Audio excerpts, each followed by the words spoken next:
Delhi police ने alt news के सह संस्थापक यानी कि को फाउंडर मोहम्मद जुबैर को धार्मिक भावना भड़काने के आरोप में गिरफ्तार कर लिया है। दिल्ली पुलिस ने मोहम्मद जुबैर पर धार्मिक भावना आहत करने के तहत धारा 153, 295 लगाई है। जानकारों के मुताबिक इन धाराओं में ज़्यादा से ज़्यादा 1 या 2 साल की सज़ा का प्रावधान है। ये सज़ा भी तब मिलेगी जब कोर्ट में दिल्ली पुलिस इन आरोपों को सिद्ध कर देगी सबूतों के साथ। अब आपको ये बताते हैं कि दिल्ली पुलिस ने मोहम्मद जुबैर को गिरफ्तार क्यों किया है। दरअसल मोहम्मद जुबैर का 2018 का एक ट्वीट है, ये ट्वीट उनका ये रहा सामने।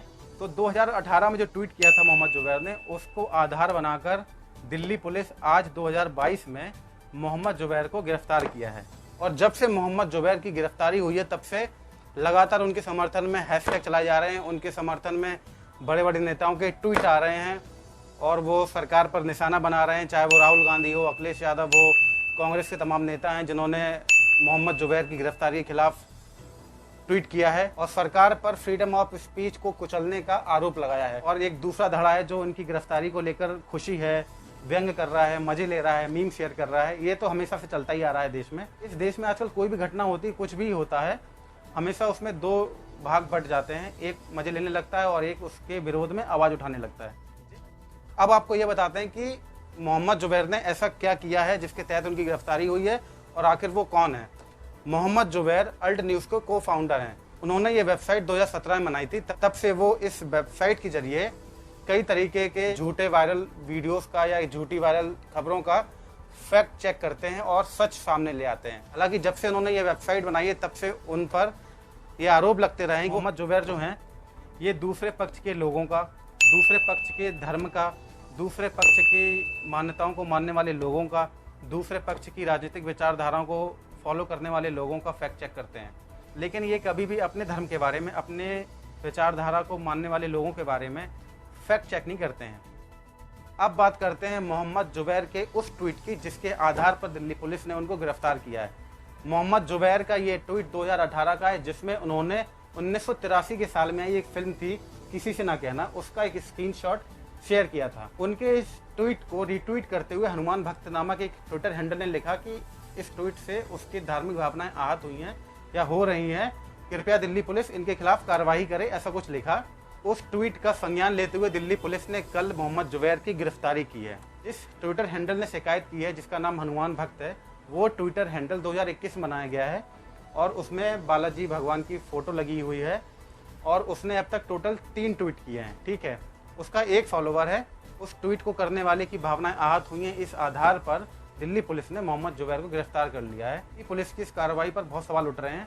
लोग कह रहे हैं कि आपने मोहम्मद जुबैर को गिरफ्तार कर लिया लेकिन आपने नुपुर शर्मा को अभी तक गिरफ्तार नहीं किया, नवीन जिंदल को गिरफ्तार नहीं किया। उन लोगों ने भी तो एक समुदाय विशेष की भावनाएं आहत की थी। उन दोनों के विवादित बयानों की वजह से देश में इतने प्रदर्शन हुए, इतना विरोध हुआ, अंतर्राष्ट्रीय स्तर पर मुस्लिम कंट्री ने इतना विरोध जताया, उनकी गिरफ्तारी अभी तक क्यों नहीं हुई। तो नुपुर शर्मा के एक विवादित बयान का जो उन्होंने एक टीवी डिबेट में दिया था और उस विवादित बयान के बाद नुपुर शर्मा के खिलाफ लगातार मोहम्मद जुबैर ने अपने ट्विटर हैंडल पर ट्वीट करते रहे हैं। उस वीडियो को भी मोहम्मद जुबैर ने अपने ट्विटर हैंडल पर शेयर करते हुए इस पर आपत्ति जताई थी, के खिलाफ कार्रवाई करने की अपील करते रहे हैं। लोगों का ऐसा मानना है कि उनके लगातार ट्वीट करने की वजह से ही ये बात अंतर्राष्ट्रीय स्तर तक पहुंची और जिसकी वजह से भारत को अंतर्राष्ट्रीय स्तर पर स्पेशली मुस्लिम कंट्रीज के सामने शर्मिंदा होना पड़ा। इसके बाद भारत सरकार को और भारत सरकार के राजनयिकों को नुपुर शर्मा को फ्रिंज एलिमेंट बोलना पड़ा और बीजेपी को नुपुर शर्मा को अपनी पार्टी से बर्खास्त करना पड़ा। इस सब के बाद भी मोहम्मद जुबैर लगातार नुपुर शर्मा को अरेस्ट करने के लिए, उनकी गिरफ्तारी के लिए मांग उठाते रहे। उनके लगातार ट्वीट करने का नतीजा ही था कि पूरे देश में नुपुर शर्मा के खिलाफ एक अभियान छिड़ गया। इसमें देश के अलग अलग हिस्सों से नुपुर शर्मा की गिरफ्तारी के लिए मांग उठने लगी, प्रदर्शन होने लगे। इसी दौरान जुमे की नमाज के बाद बहुत ही हिंसक प्रदर्शन हुए, उग्र प्रदर्शन हुए, पत्थरबाजी हुई, पुलिस से टकराव हुआ। इस दौरान मोहम्मद जुबैर पर फिर से भेदभाव का आरोप लगा। कहते हैं कि जिस दौरान ये प्रदर्शन चल रहे थे, हिंसक प्रदर्शन हो रहे थे, आगजनी हो रही थी, बवाल हो रहा था, उस दौरान मोहम्मद जुबैर ने कोई ट्वीट नहीं किया इन हिंसक प्रदर्शनों के विरोध में या जो प्रदर्शन कर रहे थे उनके विरोध में।